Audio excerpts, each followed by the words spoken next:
everyone, this is my Module 13 reflection. So after looking over all the copyright and fair use for educators, I noticed some things that were kind of surprising to me.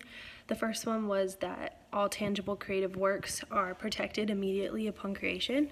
I did not know that. I thought that you had to always file for copyright before it was a copyrighted work, and that's not true. So I was not aware of that. And then crediting the author of a copied work does not always satisfy the requirements needed to properly cite him. So I did not know that as well. I thought that if you just credited to them and said, hey, this person wrote this, that it was good enough, but there are actually like real requirements that you have to undergo to make sure that you are recognizing the person that made that work. So those were a few things that were surprising to me on Education World that I looked at. I've never really experienced any copyright infringement. I guess something that did happen in high school that I think could be considered copyright is watching a movie online. One of our teachers had us watch a movie online, and that is something that it was probably copyrighted, and he probably shouldn't have done that, and that was probably not a good idea to do.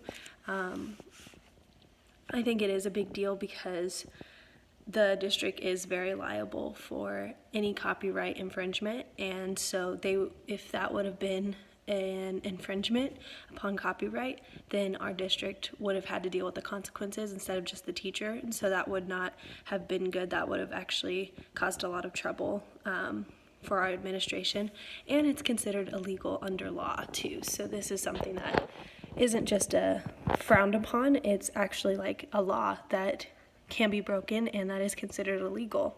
So I do think it is a big deal. On the quiz, I scored an 80%.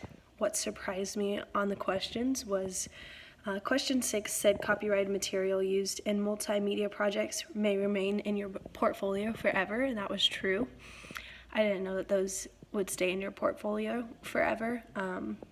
So that was something that I was like, oh, I didn't know that actually.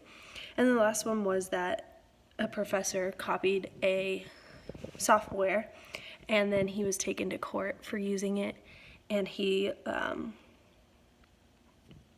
the university lost the court case against him.